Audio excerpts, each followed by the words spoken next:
But Negin grew up in Iran, Israel, Pakistan, Austria, and the US. She speaks fluent Farsi and is proficient in Hebrew. She is a criminal defense attorney, a zealous defender of the Constitution, and an avid advocate of the rights of the accused, or in other words, ridiculously impressive. Negin joined Bend the Arc in 2012 and is a 2013 Jeremiah Fellow. Good evening, everybody.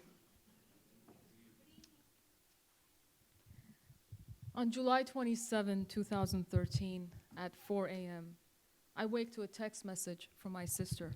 "Call me, urgent," says the text. I call. She tells me she got a call from Mira, our father's girlfriend in Israel, who told her that our father had died of a heart attack the night before in Netanya. The next day, my sister and I fly to Israel for the funeral. On the 13-hour flight from Los Angeles to Tel Aviv, the shock and grief that I felt gave way to a painful reflection over my father's life, my earliest memories of him, of my family. My father was an Iraqi Kurdish Jew born in Iraq but raised in Tehran, Iran. He was a brilliant man. His love of science and deep intellect landed him in the University of Tehran, where at the age of 28, he became a full-time physics professor. That's when he met my mother, an Iranian Jew, beautiful and fun-loving. At first, they were madly in love, but ultimately not compatible.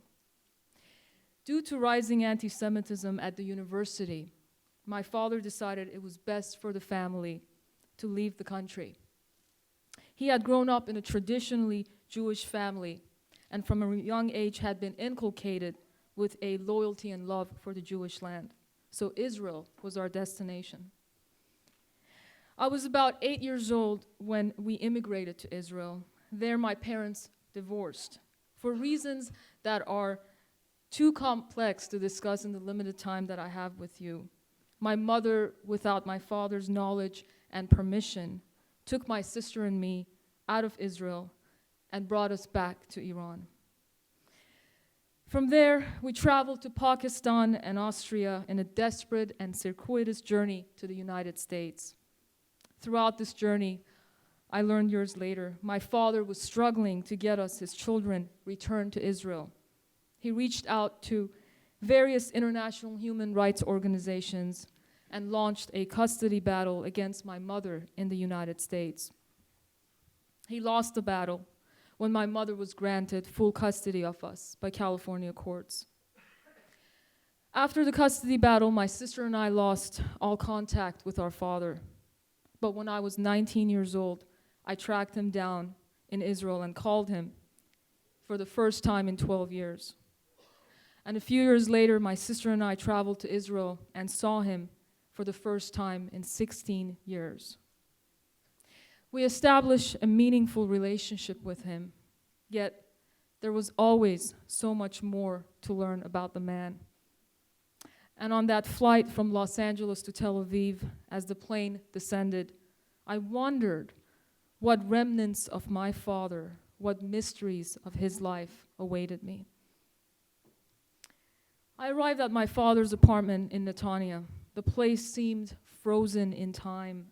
Everything reflected his stunted life, from piled up old bills and bank statements to a clock that had stopped working a long time ago. The only things neatly organized were a series of letters he had sent to various human rights organizations in an effort to find and reclaim his children. I read these letters and learned about my father's torment in all its nuances, depth, and intensity. I could see then just how paradoxical the concept of justice can be. One version of justice can result in injustice for someone else. In seeking a better life for herself and her children, my mother violated my father's paternal rights. In attempting to retrieve his children, my father threatened to uproot my sister and me time and time again. My parents both suffered, and they had their share of losses, but they each had their own version of right and wrong, their own truth. Sometimes there are multiple truths at play that can and must coexist. And then I discovered the biggest paradox of all, my father's friendship with a Palestinian man from the occupied territories named Tawfiq. I was introduced to Tawfiq by my father's girlfriend. Tawfiq and my father worked together as security guards at a construction site in northern Israel. Tawfiq lived in the occupied territories and worked in northern Israel, in fact, traveled a long distance every day to northern Israel to support his wife and 5 kids. He treated my sister and me as family and helped us arrange my father's funeral. Tawfiq said that he and my father met in the late 1990s. They worked alongside each other, but ideologically they were miles apart. My father was a devout Zionist. Tawfiq was a Palestinian devoted to the cause of his people and did not share my father's sentiments about the Jewish land.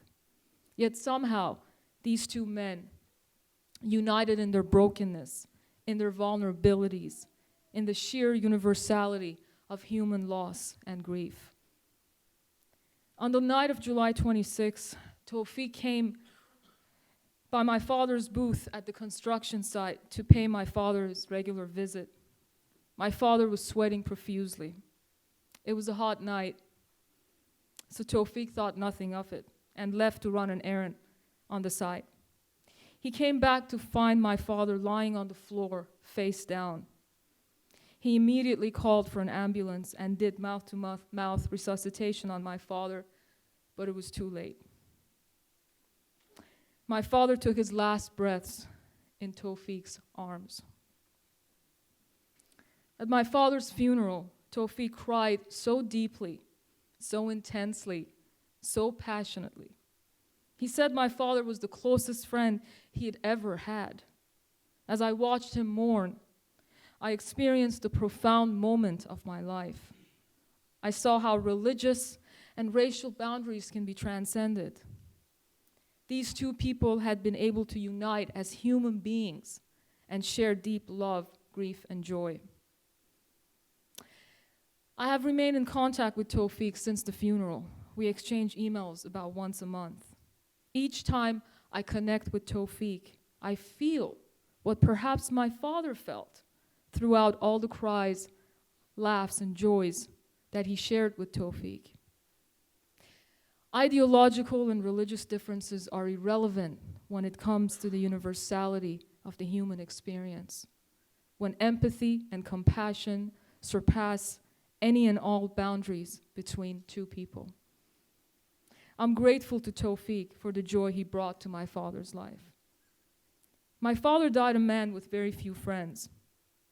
I wish he could see me up here right now, paying him tribute, sharing who he was, sharing his story, his truth with you. I'd like to conclude by thanking Leah Mandelbaum and Stacy Chaikin and the rest of the wonderful crew for helping me put this story together. And here's a picture of my father and my sister on the left and I on the right, and this is exactly how I like to remember him. Thank you so much.